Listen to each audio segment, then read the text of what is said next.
યોગ્ય તો ન કહેવાય, પણ ના છૂટકે આ વસ્તુ કરવી પડી છે અમારે. કારણ કે આટલી બધી વખત કેવા પછી અરજી આપ્યા પછી પણ કોઈ અમારી મદદે નથી આવ્યું, તો અમારી પાસે આના સિવાય બીજો કોઈ રસ્તો નહોતો. કયા વોર્ડમાં આ સોસાયટી આવી છે, કયા કાઉન્સિલરો છે, કોને રજૂઆત કરી હતી ને કેટલા સમયથી આ સમસ્યા છે?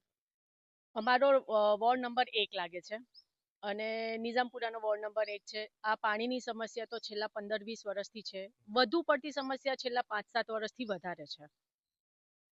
કાઉન્સિલરમાં અમીબેન રાવત, પુષ્પાબેન વાઘેલા, જહા ભરવાડ અને હરીશભાઈ છે. અમે અમીબેનને પણ આપી છે અરજી. ઇવન અમે રોકડિયા સાહેબને પણ અરજી આપી છે, પણ અમારી મદદ હજી સુધી કોઈ આવ્યું નથી. એકાદ બે વખત એમના એન્જિનિયર આવીને ગયા, જોઈને ગયા, ખાલી આશ્વાસન આપીને ગયા છે, પણ એની આગળ કશું જ થયું નથી. છેલ્લા 3 ઘરથી કોંગ્રેસનું રાજ છે, કાઉન્સિલરો સાંભળતા નથી કે અધિકારી સાંભળતા? કોઈ જ નથી સાંભળતું. આગામી દિવસોમાં ઇલેક્શન છે, હવે જોઈએ કોણ આવે છે અમારી મદદે પૂછવા.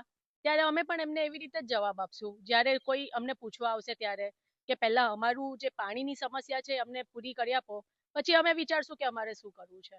સમીકરણો બદલાશે? બદલાવા તો જોઈએ.